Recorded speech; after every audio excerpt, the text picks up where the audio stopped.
Welcome, everyone, to this Sunday's edition of Basket Bros, where we discuss everything from basically 2000 on back.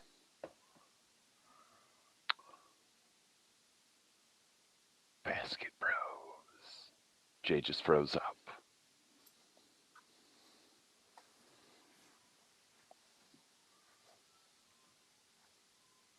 Jay, you there? I think he's frozen, dude. How you doing, fellas? There he is. He's good. Good. I'm well. I'm good. All right. We had a day. We actually got a day full of action here. I've got the women's Elite Eight on TV right now, but the men's just finished, and we have 4 heavyweights, as I predicted, in the Final Four. And Will, I know you're hyped for this one. First time ever. Hated rivalry, basketball's greatest rivalry, University of North Carolina and Duke. First time ever in the Final Four. You're the heels expert here on the panel. So how you feeling, man? It's going to be a crazy game. As a Tar Heel fan, I'm hoping it's like the game we played against them where we spoiled Coach K's last game in Cameron. And hopefully we can handle Paolo Banchero, AJ Griffin, Roach, Wendell Moore, Theo John. Like, if we can play like that game, spoiling Coach K's last game, we'll win the game. But Duke has been just steamrolling. Like, sure, they've had closer games than we have, and we've had close games too. But I'm highly anticipating a dogfight. Awesome, cool. And Dom, I know you're not a fan of either team, really, but how you feeling about this game? I'm sitting here I'm trying to look at the box score. I kind of spaced out because I fell asleep earlier. UNC won by 20. Yes. My boys kept texting me, and they were like, "This is BS." Like these whistles. So I'm guessing it was rigged. I mean, clearly you can't underestimate UNC at this point. I mean, I don't think anyone necessarily was, other than, when the tournament started. They weren't really ranked pretty much all year, and I know they don't have that signature win, but I'm definitely a UNC fan for at least one game, much like I was when they had that last regular season game, because I can't effing stand Duke. I might hate Duke more than I hate like the Lakers, the Yankees, like more than any of my division rivals in the NFL. That's how much I cannot stand Duke or anything that they stand for. I've always hated Coach K. Like I've been looking forward to this moment for, I don't know, since I was a little kid. Like I've hated Coach K since I was like 10 years old. That's crazy, man. Okay, so hold on. Quick question before we move on. Which one do you hate more, Duke or Tom Brady? Oh, man, that's tough. Probably, I don't know. Tom Brady, but it's damn close. I just don't, I don't know. I don't like dynasties like that because it's not, I like parity. I mean, you guys know me, so you know that, but it's like, I'm just tired of it. Like, they're good all the time, and it's probably the same reason I hate Tom Brady. They're good all the time, and they're just smug about it, and it's like, man, go away. Oh man, no, hey, I mean, I'm pretty sure those people aren't gonna, the coach aren't gonna apologize for, putting a good team on the field. But yeah, you do have that demographic of America that they would like to see parity, just like you said. But yeah, continuing on here, and before I continue, may I bring up that Basket Bros is brought to you in part by Sideline Sports, and we are sponsored by Inscriber Mag, Score No Score app, and Manscaped. Especially with Score No Score app, that is an app that you can download in the App Store, and you can actually bet during the game. As of right now, it has football and basketball, but you get a set amount of coins, and you literally bet on the next play. It's such going to score a touchdown, such going to make a shot, But and you can actually purchase more coins as you. Of course, you got to kind of sign up for it and pay for it, but Score No Score app is really great, and it's taking off. And again, in-game betting, you can't beat that. It's in your App Store. So the first topic that I want to cover tonight, fellas, is and we've talked so much about this just in various group chats, all of us being sports heads. We talk a lot about classic teams. So classic team versus classic team. So we're gonna go on a time machine here and go back, and we're gonna pick out two teams that we would love to have seen in a fictional NBA finals. So this is us basically talking, anyone out there who plays NBA 2K, whether you want like the 86 Celtics or the 95 Rockets or the 99 Spurs or whoever. So we'll start with you. Two classic teams you would like to see in a fictional NBA finals. How many games and who wins? Well, this was actually brought up many, many, many years ago. The 73-9 Warriors against the 72-10 Chicago Bulls. Good one. Okay, explain. Go ahead. I think it goes to 7. I think Jordan takes the last shot. Bulls win. Okay, then. Who's got home field advantage? That's tough. I'd say Chicago just barely because you got Rodman, Kerr. It's a close series. I would say all the games are within 5 points. You said Chicago, and that pick one of those Chicago teams, whichever, doesn't matter what year. Who was the other team you picked? I was off camera for a second. It was the 73-9 Warriors against the 72-10 Bulls. And I have the Bulls winning in Game 7. But that's my matchup. They were talking about it years ago when they broke the record, the Warriors did. And I remember, would this team beat the 72-10 Bulls? And yeah, that's my two. Yeah, I've seen that. Dom, what about you, man?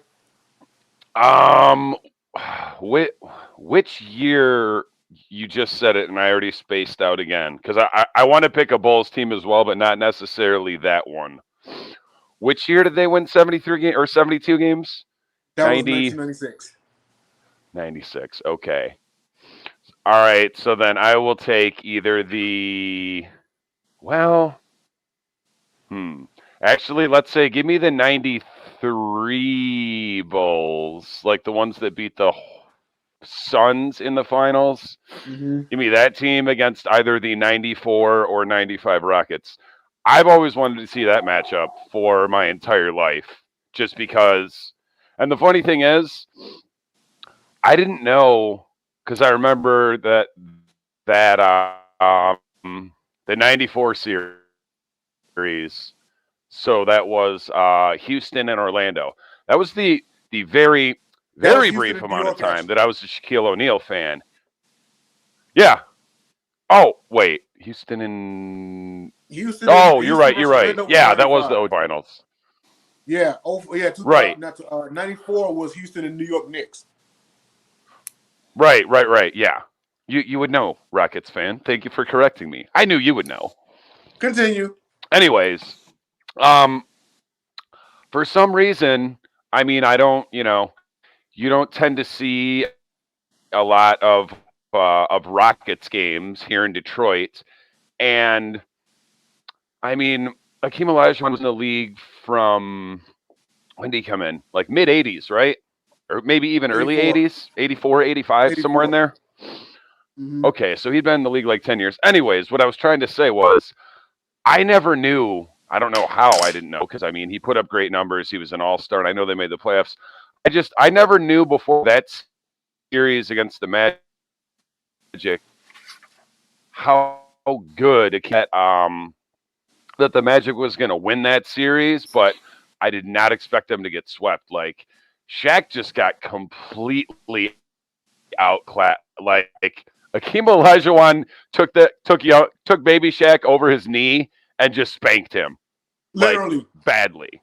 But that was when I realized that the Dream Shake was probably the best set of post moves I've ever seen. Like, that dude's post moves were insane. Best I've ever seen. But yeah, so that was the matchup. The Rockets and the Bulls, that was the matchup that no one ever got to see, because obviously Michael Jordan was retired. Also, also known as on punishment for being a gambling addict and getting his Suspension. father killed. Let's call it what it is. It was a suspension. Go ahead. Right. There's they tried to play it off in the last dance like, oh, I was tired and I just needed a break and I wanted to play baseball. No, sir. You were starting to look like a black mark on on the NBA's resume. And you know what? Before you continue, to add to your point, there was a 1994 interview with Michael Jordan by Bob Costas. And Bob Costas asked him, would you ever consider a return to basketball? And Mike's answer was yes, if David Stern lets me. If you're supposedly retired, why would they have to let you back in? I remember that. I literally forgot about that till just now. I'm gonna have to mention that to more people every time I have this conversation. They're like, "No, he just retired for a minute." No, that was one of those. Either you leave on your own accord, or we're gonna have to tell you to leave, and that's not gonna look good for us. Yeah, or you. And the thing about that is, you know, the league is this is my theory. The league told him he was suspended, but disguised it as a retirement because they didn't want to feel the backlash from fans of suspending indefinitely the best player in the game. Right. The viewers would drop. The viewers would go. Yeah, exactly. Yes. So Will, excellent point. Because they literally would be like, well, you know what? We'll start watching when Jordan starts playing again. Right. But if they think he's retired, the fans can move on. Right. Yeah. Imagine what the LeBron stands would do if something like that happened with LeBron. My thing is, and I mean, they definitely highlighted it quite a bit in the last answer, as much as they could. But like, everyone knows that Michael Jordan was a degenerate gambler. That's fine. But how out of hand was that? Like, you know, we know what we know because we just, you know, we happen to know we're intelligent sports fans. But how much worse was that shit in all reality than even we know for them to be like, you've got such a bad gambling problem that even though you're the best player in the league, we need you to go away for 2 years. Yeah. That's insane. So who you got? So who you got winning this? You said you had 95 Rockets and 93 Bulls. Who's your winner and how many games? I think the Rockets actually win it in 7 games, 7 of the most closely contested games.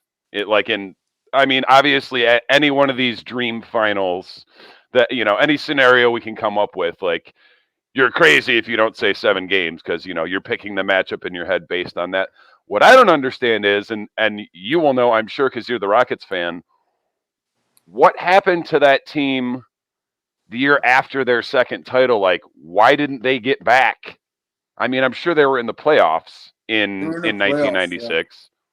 Yeah, they were in the playoffs. Man, I'm trying to remember. No, that was 90. Was that 97? That was 90. I think 97. And actually, the reason why I'm going to tell you on the next segment. So just hold for about like 5 minutes, okay? Oh, wow. I like that. Yeah. Okay. So my pick is I got Bulls and Rockets, but give me 94 Rockets versus 96 Bulls.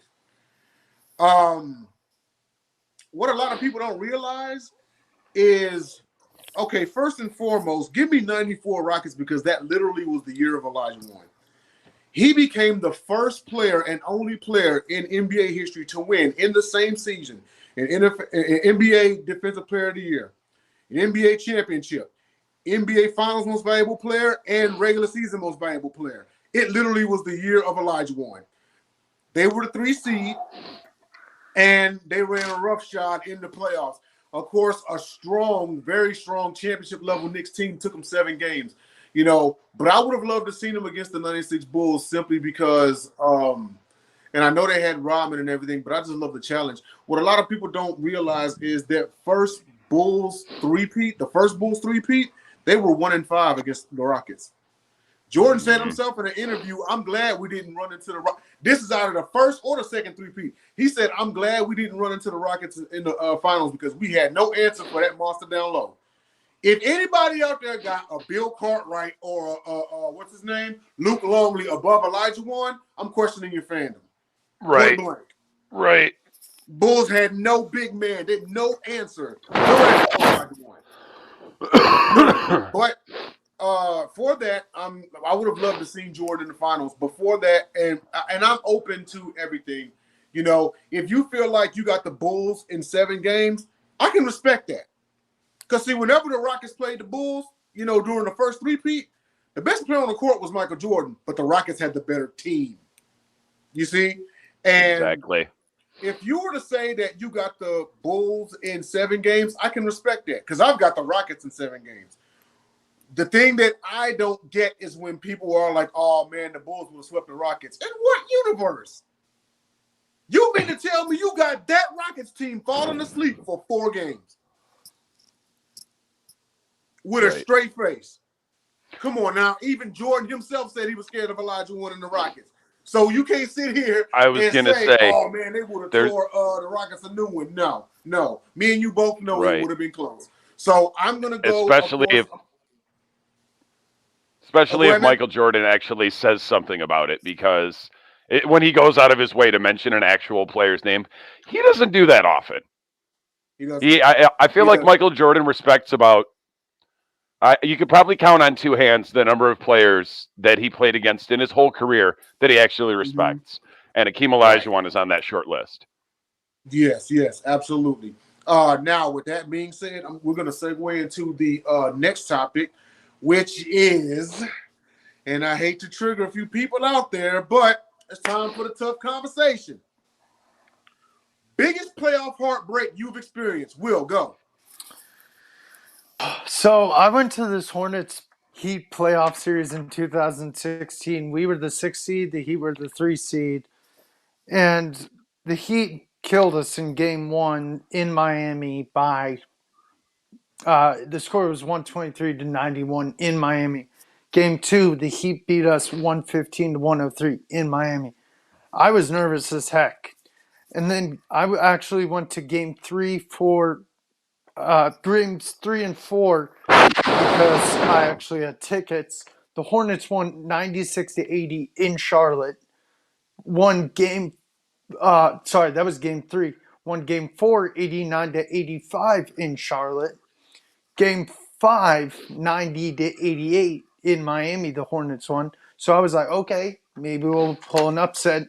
Wow, y'all put the clamps on them on defense, huh? We did.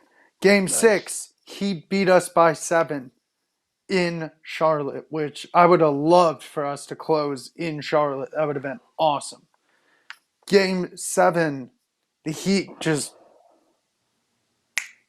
turned another switch. They beat us by 33 points in Miami. So that was really heartbreaking. Being up 3-2 and you could close it up on their up 3-2 and you can close it at home and don't get it done. That was heartbreaking. Yeah. Oh, you were up 3-2 in the series? Wait, was LeBron still in Miami in 2016, or had he carpet bagged back to Cleveland by then? He was in Cleveland already. I think he was back in Cleveland, I'm pretty sure. Because Cleveland, I think, was the 1st seed, and that was the Cavs-Warriors final. So, yeah, that was very heartbreaking, especially being there thinking we could win this series. Oh, and being up 3-2, that's terrible. Yeah. It's very heartbreaking. It's definitely game 7 of the 2005 NBA Finals, Pistons against Spurs. That was obviously as a Lions fan, there's been many times where I've thrown things at my TV, but I remember plain as day, like it was last year's finals. I was in my living room watching that game, and I'm trying to think who was guarding or not guarding Robert Horry, because we'll just leave a guy named Big Shot Bob open in the corner. Like, I saw the whole play developing. He got open, and I'm literally screaming at the top of my lungs, like, someone check him. Like, 2 passes before the ball got to him, he was already open, and then they just swung it around. And, like, before he even shot it, like, as the ball, I'm trying to think of who passed to him. Probably Tony Parker. I'm already seeing what's going on in my head, like, a second and a half before it happens. Like, the ball gets passed to him, he's open. I'm like, he's going to get that. He's going to get the ball. He's wide open, and everybody watching at home, everyone that's at that game knows what's going to happen. And, like, literally, as soon as he got the ball, before he shot it, I swung my hand to, like, punch my TV, and somehow I just, like, I went to do this, and I, like, just at the last second, like, swung so hard, because I would have put my fist all the way through that TV. I've never been a combination of so, like, angry but also, like, sad in my life. It was like it was like a 2-year-old's temper tantrum, but with, like, adult anger. This sounds worse than any breakup with any female you may have had. Or it ranks up there. It's right up there. It might actually be worse because the year before, for whatever reason, like, no one gave us a chance against the Lakers, but I knew better. Like, I knew before that series started. Once we got to the finals, I was like, we're going to beat them, and I don't think it's going to be that hard because I knew what their strategy was. But the next year, you know, when we got to the finals matchup against the Spurs, I'm like, this is going to be a tough series. And it was. Every one of those games, other than maybe one, like, I think we might have beat them by like 10 or 12 once, and they might have done the same thing to us. But as I recall, pretty much every other game, you know, victories were by single digits. I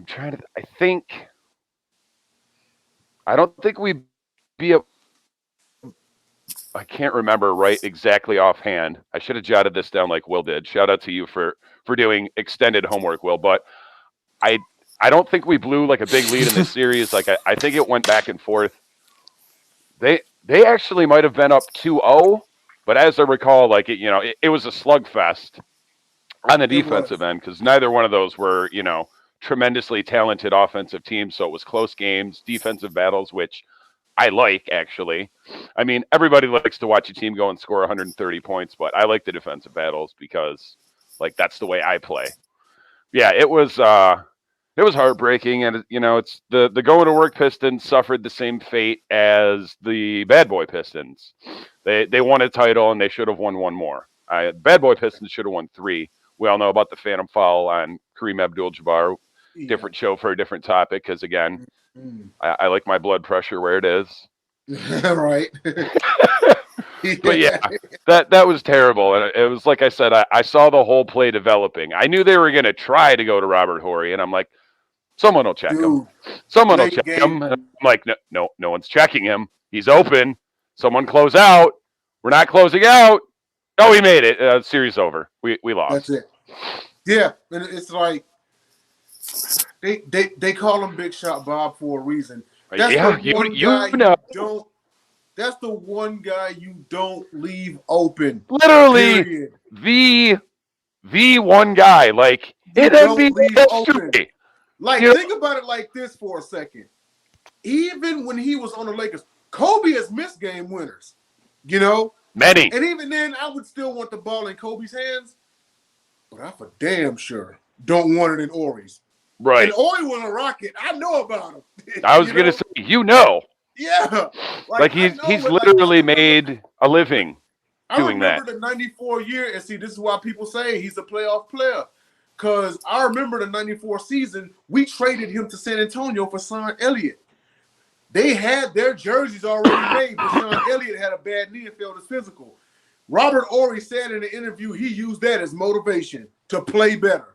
Because he still had his Spurs jersey from back then. And was like, I used that, like, man, they almost got rid of me, you know? And ever since then, he became Big Shot Bob, and he stepped it up in the playoffs, you know? But 7 rings, does he not? 7? 6? 7. He gets 7! 7! Yeah, 1, 2, 3, 4, 5, 6, 7. That's crazy to me. Absolutely. I I give way more credit to Robert Horry's 7 rings than I do Bill Russell's 11. Reason? I mean, obviously, I didn't see a lot of those finals that Bill Russell played in, but I just feel like Bill Russell played on. I mean, obviously, he's a great player, an all-timer, a Hall of Famer, all that. I just feel like Robert Horry was probably a little bit more pivotal in his 7 championships than Bill Russell was in his 11. Granted, I've never seen a single finals that Bill Russell played in because it was a little bit before my time, but I mean, it's Robert Horry. Yeah. You don't, you know what I'm saying? You don't just get lucky, 7 times. That many yeah. And now bear in mind that Bill Russell essentially was playing double duty at the time period because he was playing a coach. Now I know that's something that's not like nowadays, but you gotta think back then you had player coaches like it's hard to go out there, coach a team. Being coaching up already is hard. Then you're also a player, but you're also the guy, Now sure, All right. some people That's actually a really good point. Yeah. Now some people may say the closest thing to that right now would be LeBron James, but I mean at that time period, you're the coach. Because there's so much that you do behind the scenes, at least for a player, it's like, well, we practice and then we play the game. But I mean, coaches, man, they take part in the politics too, just like anybody else, because they're that buffer between upper management and the player, So to be that and be the man on the court, man, that takes some balls, dude, But yeah, I mean, that was a different era, but that's actually really impressive because I mean, I guess LeBron is a special case because he's still, active and anyone that tries to say he's not the GM of the Lakers right now is either a liar or just in denial. Yeah. But, historically, as we can all remember, like great players usually do not make great GMs. Looking at you, Isaiah Thomas, Michael Jordan. Will, I know you know about that. I agree. He's terrible. Come on, speak on it, brother. Speak on it. Oh, yeah. I was going to say, go off, Will. Yeah, Will, go off, man. He's I know terrible. He's just I know terrible. That's all I have to say. He's terrible. He's just terrible. Oh, you didn't like that Kwame Brown pick? That was the Wizards. Oh, they love that Kwame Brown pick. Things like that. Like I feel. I mean, I was never like a fan or a huge detractor of Kwame Brown, but like I feel sorry for Kwame Brown. Like it's not, you know what I'm saying? Like you can't control where or when you get drafted, and I feel like even Kwame Brown probably knew. Like he got picked, he was probably like, man, they just took me number 1 overall. Like I'm happy, but I'm shocked. But now there's a tremendous amount of pressure on you. I mean, as a lottery pick, period. But when you get picked number 1 overall, like look at poor, what's his name? I can't even remember where he went to college or who he even got drafted by. Anthony Bennett by the Cavs. Yeah. Look at Lonzo Ball. Lonzo Balls was worse because you got to think he from LA, grew up a Laker fan, went to UCLA, drafted by the Lakers, and he went what 2 overall or no? He went 1. No, he wasn't 1, was he? Like he was two I or can't remember. But look at how much pressure he had. Like being a hometown kid, and then that's the team you grew up like rooting for. Like man, but then now that he's away from all that, look how much better he's become. He never should have gone to LA, bro. He never should. Right? No, definitely not. But yeah, that's what happens when you get away from LeBron James. Your career gets better when you're a young player. Jay, what's your heartbreak? Oh man, I'll keep it short because we're at about the midway point of the show. But undoubtedly, and now that I think about it, Dom, the reason we couldn't get back the next season, the Sonics and the Jazz got better, but skip that and go to the 96-97 year, and I could swear we were on our way back. We had Drexler, we had Barkley. We had Elijah Warren, who a lot would deem would be a super team, but if you look at it, all 3 are past their prime. But even still, Western Conference Finals Game 7, and if he happens to be watching this telecast, if by some reason I respect you You're one of the best point guards that's ever lived. But I still hate you for this. John Stockton, the buzzer beater that sent them to the finals at Houston. I watched it live, and dude, I died 5 times that day. Because I could swear, I was like, it's finally going to happen. Rockets versus Bulls. Elijah Warren versus Jordan is finally going to happen in the finals. And then pesky John Stockton ruined everything. You must have been laughing at the Jazz after they lost to the finals. You were like, "It served you right, bums." Oh, yeah, man. Laughing or probably mad. I hope the Bulls stomp them. I was like, I hope the Bulls stomp them. You know, and but yeah, but I can't be too mad. You know, he made a hell of a shot. He did. It's just it was to the hated Jazz, dude. Like you gotta, if you're a Rockets fan, you hate the Jazz, and vice versa. You know? I say, even though I will sit up here and say that a top 5 connection all time was Stockton Malone. You know what I mean? Like, you can't deny that. Like, they won a lot, but man, like that was the closest we came to Rockets versus Bulls in the NBA Finals, and we wouldn't have had no what ifs or anything like that. It would have got settled, and Stockton just killed the entire city of Houston by hitting that shot at the summit too. So, like, you know, much like and I forgot to allude to your point, Dom. I think had that team, if y'all have played anyone other than the Spurs, the Pistons would have repeated. They would have repeated. I had no doubt in my mind they would have repeated. They play anybody else other than the Spurs. But yeah, man, that's my playoff heartbreak right there. I'm not gonna even so much as what we're talking about back then anyway. But that's the only one that I can think of in recent memory, at least as far as Rockets. And quite possibly the only one period. But man, we are the Jazz team with their no titles. Like I don't really care one way about the Jazz. I don't care about the Jazz one way or the other. But for as good as that team, you know, recently I was just trying to compare. It was a Western Conference team too.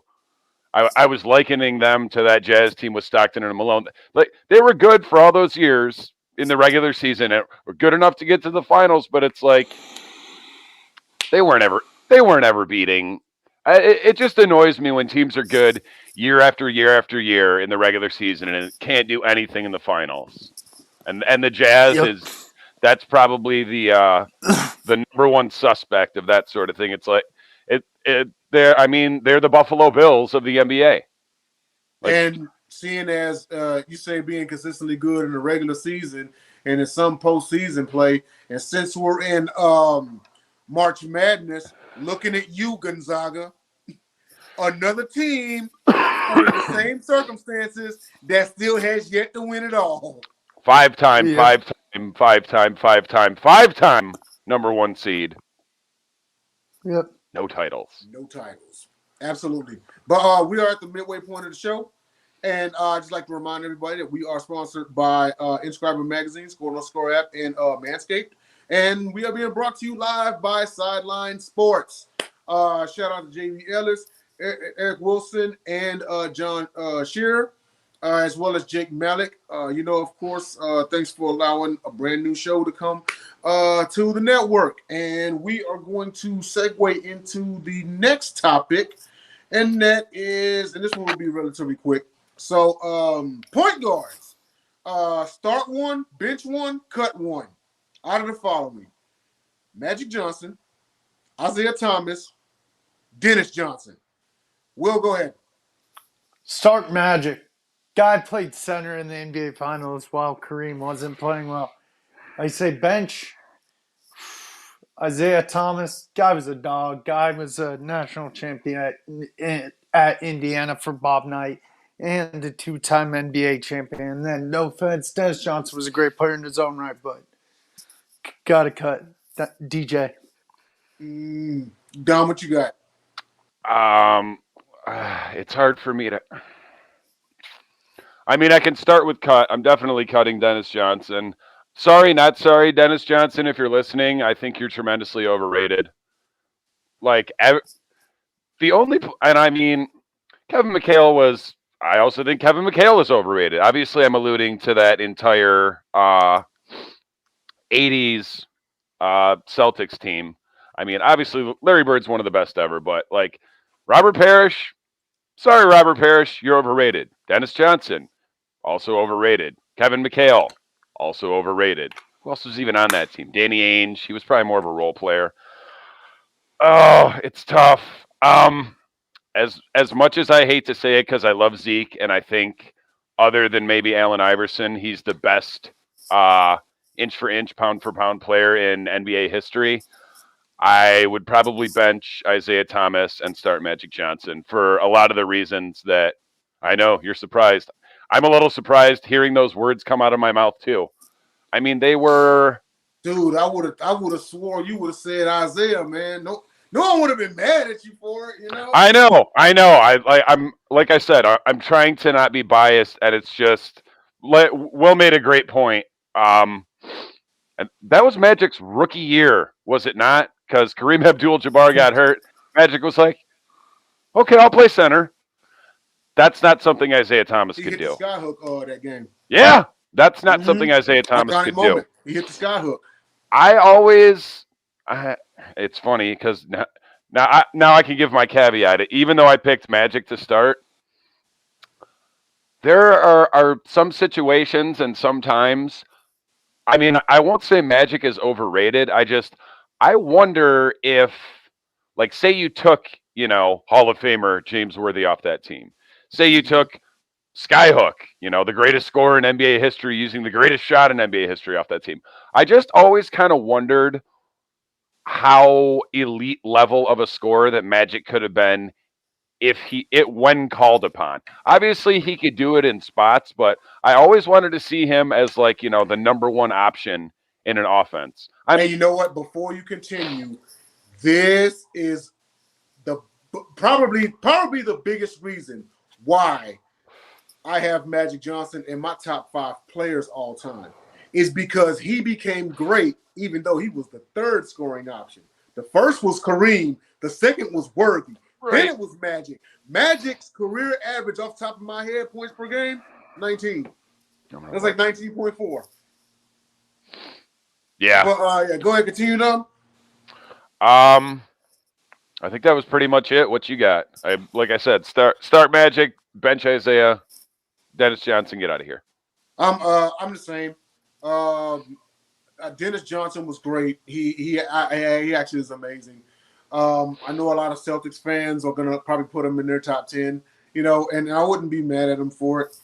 I mean, he ran the offense. He managed it. He's on the court with the Birds and the McHales and the Parishes, and he managed well. He really did, along with the running the offense. He was a 2-point guard. He was.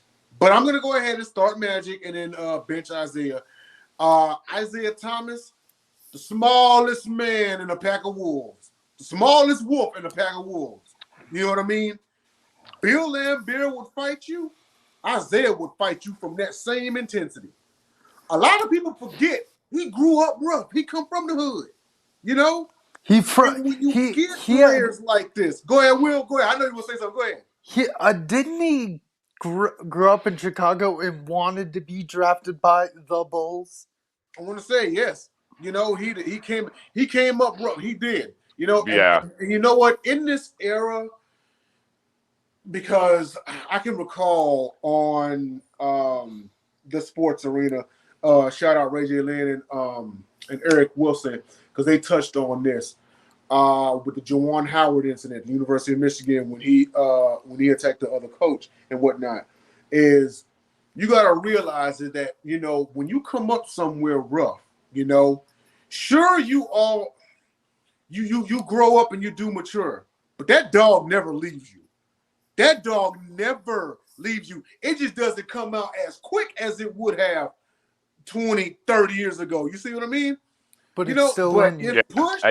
Right. And you sit there and think about it, and it's like, I can't remember like the exact neighborhood, or I want to say Zeke grew up on the south side. And I mean, there's a lot of not so nice parts of Chicago. Where he grew up was one of the absolute worst. And I don't care what anyone says. Isaiah Thomas has never been 6 feet tall a day in his life. He was 5'11". So think about all the I would fights he say he got was probably into. 5'9". Right. Think about He's all the. listed at 5'11". Oh yeah, you're right. You're right. Think about all the fights he got into growing up. When was he ever the bigger kid in the fight? Probably never. But he would fight you.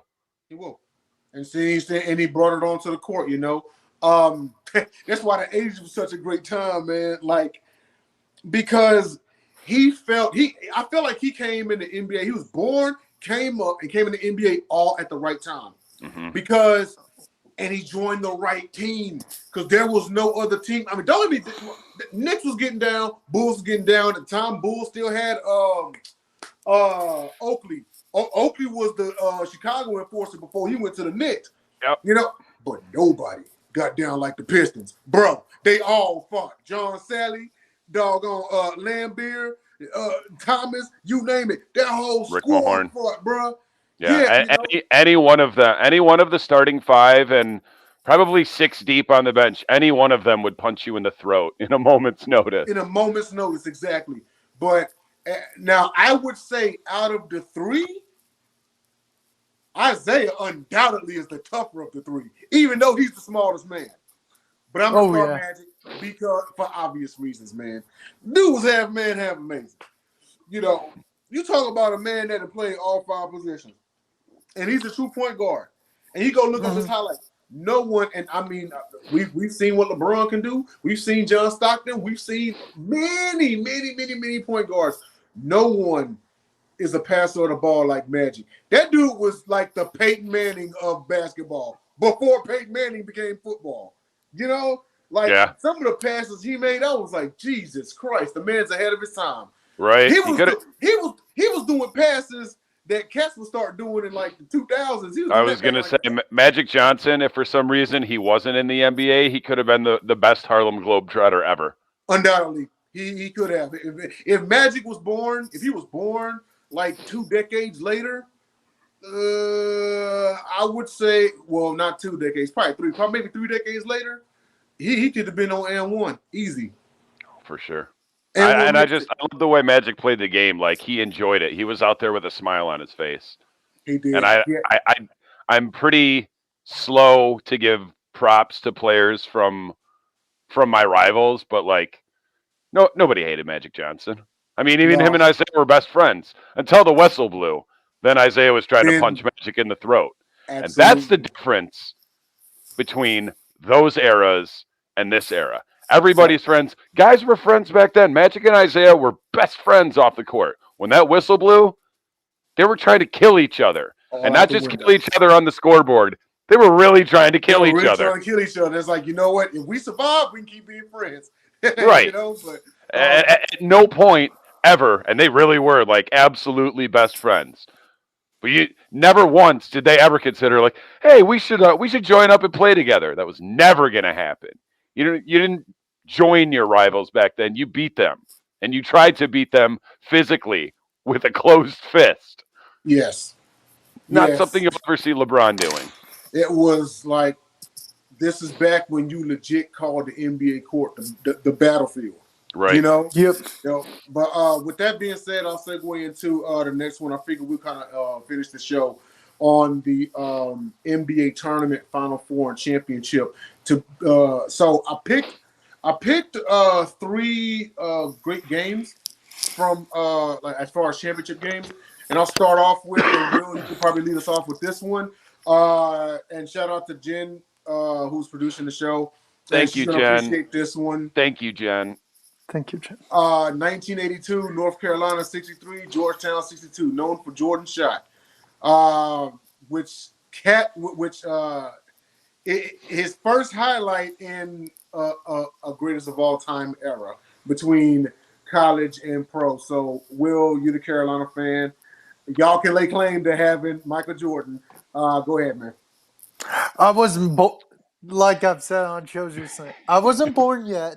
Disclaimer: he wasn't born. But go ahead, man. But I've seen the highlights many times, and that If I have to name 3 good games, that was one of the best games. I'll give you 3. That was one of the best games I've watched highlights from.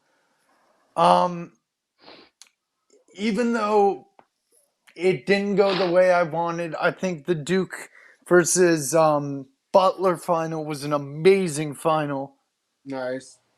where Gordon Hayward missed the full court shot. That was fun. Seeing an underdog get there and be so very close. And then, I'm trying to think. Sorry, just championship games or Final Four? I got just championship games. I'm trying to think of another one. Let me think. That's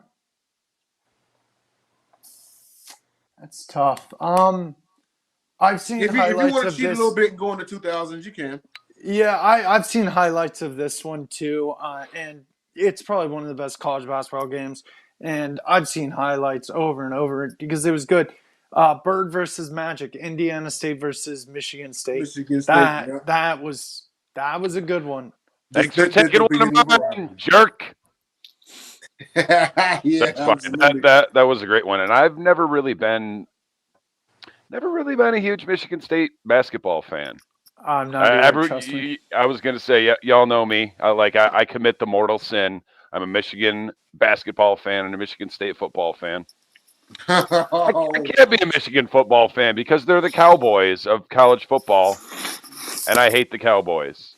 Oh, that didn't get mentioned. The Cowboy. Well, I was going to say I might hate the Cowboys more than I hate Duke and Tom Brady, but I've softened up on the Cowboys the last few years because A, they're pathetic, and how can you hate someone that's pathetic? That's like trying to make a mortal enemy out of the kid in grade school that smells funny, and everyone else hates him too. It's like, oh, it's not his fault he smells funny. He's just, he's got negligent parents.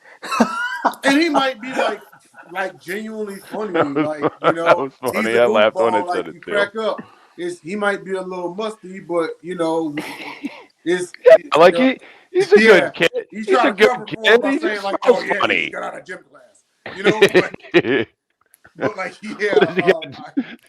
he just goes to gym class all day, every day. Like, what, man? We walked in like, were you at Latchkey running laps in the gym? You should not be this ripe. Who are your guys? 3. 7:12 in the morning. He's just musty. But who's your guys? I picked North Carolina and Georgetown for number 1.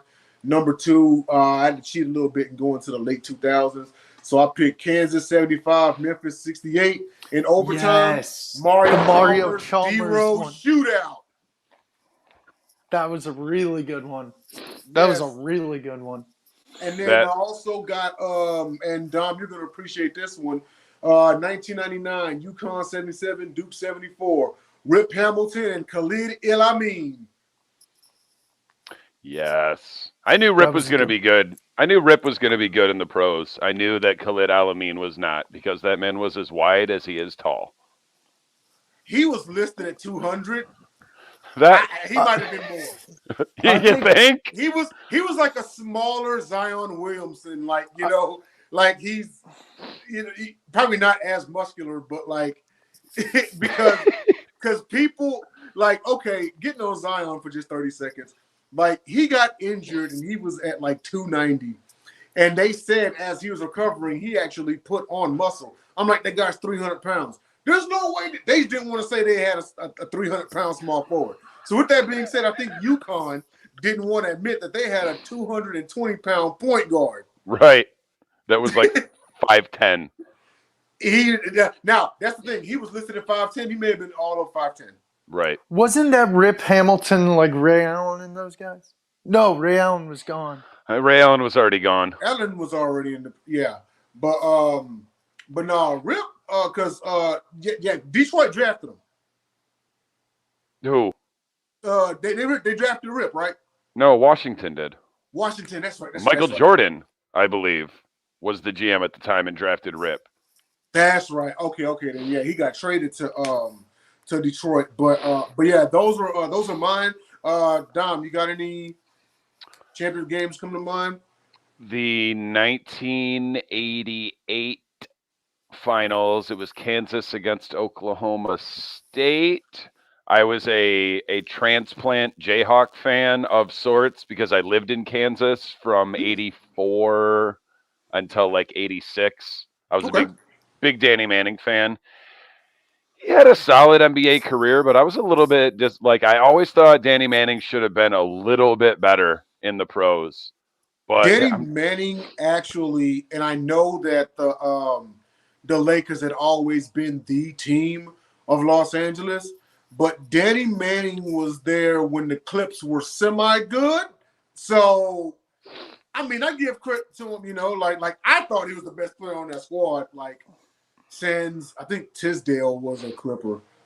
Yep. Tisdale was a Clipper, yes. But my bad, man. Continue. I can't remember the dude's first name. Oklahoma State had I don't even think he was no, he had to have been a starter. His last name was Sager. And I mean, I was a little kid back then, but it was just like that dude hit like 6 or 7 threes in that finals game, but Kansas still managed to beat him. Oh, wow. Nice. Who else you got?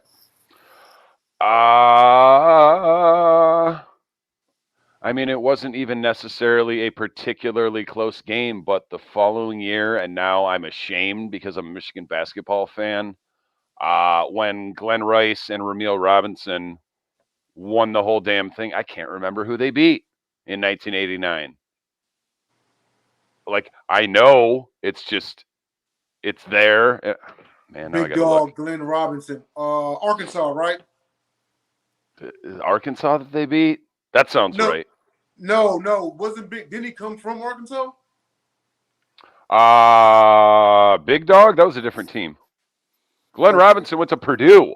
Purdue, that's right. My bad. Purdue. He used to smack around Michigan, and like I mean, I've always been a Michigan fan, but I took notice, and that was also when Glenn Robinson got to Purdue. I think that was like the first year after everyone from the Fab Five was already gone. So you had all them secondary guys that still good players, and you know guys that had okay careers in the league. Robert Traylor, rest in peace. Maurice Taylor, the center. Lewis Bullock, who ended up being the one that, I mean, he wasn't part of the Fab Five. He was like the year after, but he was the one that either got caught or he came out and admitted it. And that's when, you know, when they backtracked to everything and they're like, oh, these guys were all getting paid, and they took the banners down, and that was a mess. Kind of hated Lewis Bullock for that. Plus, like, he was a good player in Michigan, but he didn't last in the league barely at all. Like, basically had a glorified cup of coffee. Yeah. And then you got a third game? 1997. Again, I forget who they beat, but I was a big fan of that team because I can remember I was on vacation with my parents, well, with my dad and his wife. We're in Myrtle Beach. Arizona? Arizona, yes, the Mike Bibby team. Mm-hmm. For that one season, I was a Mike Bibby fan, and I like he was one of the ones. I didn't really know a lot about Mike Bibby prior to that season because he was at Arizona for like at least 2-3 years, and I was like, this guy's going to be good in the pros, and he was clutch. Yes, absolutely. And so, go ahead. Go ahead. No, go ahead. Oh no. Okay. Well, and so with that, we'll just segue into our final segment. Greatest Final Four moment. This could be out of the semifinals or the national championship. I'll kick this one off, and I'll keep it short. It literally had an ESPN 30 for 30 named after it. I hate Christian Laettner. The fact that this dude, first and foremost, everyone gives credit to Laettner for the shot. No, not hardly anyone gives credit for that pass. That football pass? He threw, oh man. He threw a dime. How long is the court? Because Laettner hit it from mid-range. So he threw it 75% of the way, and he hit him on a dime. Yeah. And he threw a high ball, so he high-pointed it. Then he had time to turn around, and hit a fadeaway. Man, no, greatest Final Four moment. Undoubtedly. I'm not mad at others, but to me, wow, man, like, That was nuts. But the fact that dude made a throw like that, a Tom Brady-esque throw, and hit him on a dime, like as soon as Leighton caught it, it's like, he's got a real chance to make this basket. And it goes in, the rest is history. So, Will Vogel, what do you have? Yeah, that's definitely a great one. God, I forgot about how much I hate Christian Leitner. Yeah, I despise Christian Leitner. No, that's a great one. Also, you brought this up in greatest games. The Mario Chalmers 3 against Memphis. Oh, the one that sent it to OT. That was just craziness. Nice. That's mine. Oh, so Dom, what do you got? I can't remember what year it was. Okay, I was going to say. I believe it was in the semis against, because Butler got to the Final Four one year and then the title game the next year, right? Yeah, Yes, that sounds right. Whenever that was, well, whichever year that was when they got to the semis, that was Michigan beat them. Trey Burke. Yes, Michigan. Yeah, Trey Burke took him out. Yep. Yes. Trey He Burke. hit that three late in the game. I'm trying to remember who the Pistons drafted that year, but I was all hype on Trey Burke. Shout out to Trey Burke, still hanging around in the league. Can't remember who I wanted him in Houston. People were like, he's undersized. He's overrated. It's a homer pick. Like Dallas? He's a man. Yeah, he's like the third string point guard because he's with your other guy. Yeah, with Luka and Spencer Dinwiddie. Yep. Yeah, Trey Burke. I mean, I never liked the homer pick. Much like this year, I'm terrified. Like I kind of hope that Jacksonville drafts Aiden Hutchinson so that the Lions won't be tempted to. Because I'm always nervous about the homer pick, and like Trey Burke he's kind of got a raw deal in the NBA. Like that got drafted by the Jazz, I believe. I think so, yep. I mean, he's kind of been up and down, but just the fact that he's still in the league and still a contributor, like he's a good player. A little undersized, not a great shooter, but he's a good point guard. Yeah, so, he always has, Speaking of Final Four, and you being a Michigan fan, and this being a throwback show, and you express your thoughts and emotions with that shot on, that Robert Horry did to the Pistons. So give us your thoughts and emotions with the ill-fated non-timeout. Oh, my God. Like, first of all. And yes, it was your heels that beat him. Oh, I thought you were going to bring up a bad moment for me. The Urge to Kill Rising, because we've all heard varying accounts of how that went down, that, he looked to the bench. And I mean, if you've seen the, the slow-mo replay, like he's got the ball and he kind of looked to the bench like, listen, Macy, Chris Webber, you shouldn't be like, you need to know whether or not your team has a timeout or not. Don't be looking at the bench like, what do I do? And then some idiot, 12th man on the bench is doing this. You should know whether or not you have a timeout. And there was multiple guys doing this, but you got to know. You can't blame anyone on the bench like that. That was another one of those like want to punch the TV moments. Because right when he did it, like I knew, and it took a few seconds for the commentary team to be like, oh, they don't have a timeout left. Yeah. Oh, that's a technical foul. That's a free throw or two and possession to the other team. Possession. Right when he did that, I was like, what are you doing? We don't have a timeout. I agree with you. The only counterpunch that I would say is I wouldn't have looked toward a teammate. I would have looked toward the coach. The coach absolutely knows if you got a timeout or not. Exactly. If he's signaling and at no point did you see Steve Fisher doing this. Nope. Because he knew how many timeouts they didn't have left. Right. Yeah, that was terrible. And speak of trends of heartbreaks in games, like for our college teams, I feel like I should do one, then you should do one, then we'll just close. Okay, then. If you're watching, yes, Jahan, I'm going to bring up the Villanova game. That game, my heart sank. freaking Marcus Page makes a three, and I'm like, okay, no way they get anything off in the next few seconds. Chris Jenkins drains a three at the buzzer. Boom, confetti flies down. Villanova So- wins the national championship. So That Marshall my heart Hill, sunk. Marshall Hill, who you know, who's come on the sip off, he's a huge North Carolina fan. He actually was Yeah. at my apartment and we were watching that game together. And literally, as soon as homeboy dished it to Jenkins, I was like, "It's over." And as soon as My the shot heart went in, sank. he dropped his head. I was like, I was "Dude, gonna No, say that's- that's the worst.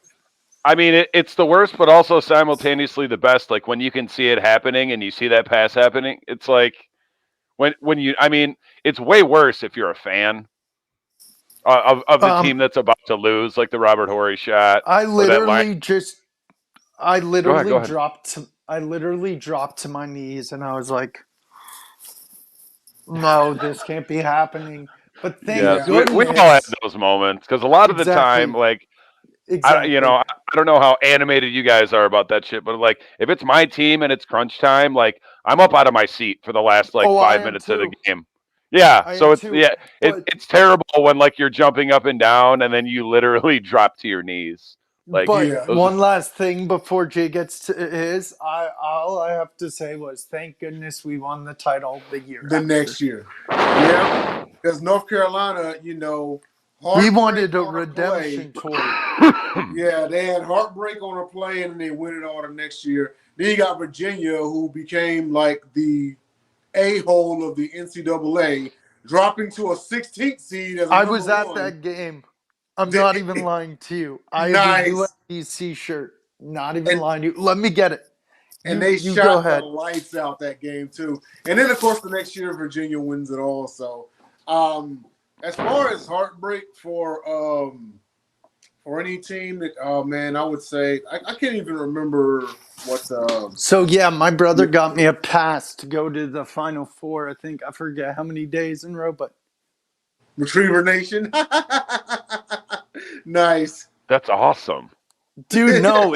I'll say a quick story about it. I know we need to wrap up soon, but I went to the game. I think my brother got me tickets. It was like UNC was playing someone. I went to Creighton versus someone, and then went to UMBC Virginia nightcap. I'm like, no way. This is gonna be a blowout. I'll just stay for whatever. And I run into these UMBC fans. I'm joking around with them. I'm like, did you guys come back down from Baltimore? They're like, yeah. And I'm like, joking around. I'm like, do you guys have any extra shirts? They're like, yeah, just give us a minute. They grab a backpack, open a bag, and they're like, yeah, we got one. I'm like, you guys are the coolest people ever. That's how you get free stuff. Like never be too bashful to ask. But you know what's so I've lost funny? track They 'cause it's ran in the out. 50s.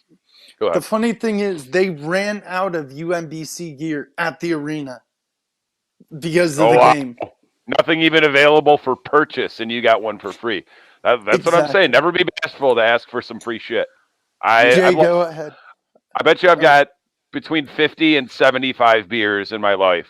So like you go into a bar and you just start BSing with the bartender. Usually it's like when you're out of town or a bar you've never been to, and they're like, "Oh yeah, you know, blah blah blah. You seem like a cool guy." And I'm like, "Hey, thanks. How about a free beer?" A lot of the time, because you're ballsy enough to ask, they're like, well, "What am I gonna say? No?" Like he asked for a free beer. No, you can't have a free beer. And he looks like the dick. Yeah, man. Jay, go right ahead. I was yeah, we gotta be real quick here. We're about to wrap up, but I would say, man, I think it was the first round.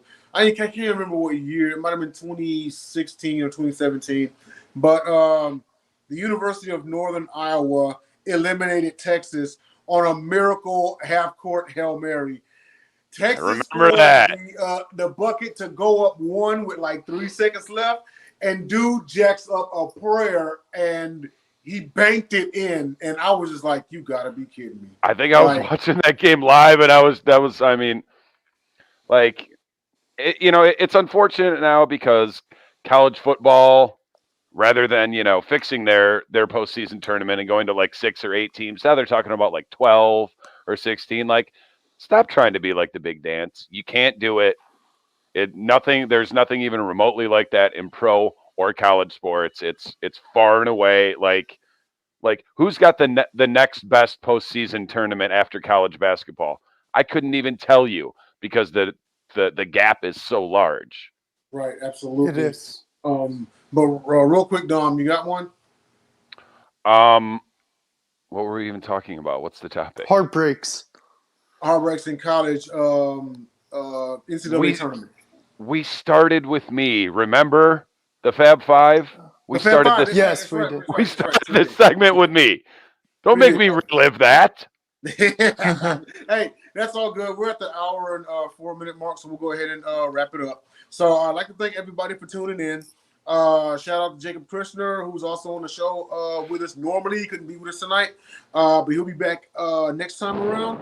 I'm your moderator, Jay Nelson, along with Will Vogel, Detroit Dom DeRubeis. This is Basket Bros on Sideline Sports. We are sponsored by Score No Score, Inscriber Mag, and Manscaped. Shout out to Uptown Jenny for producing. Thank you. We'll see you next time.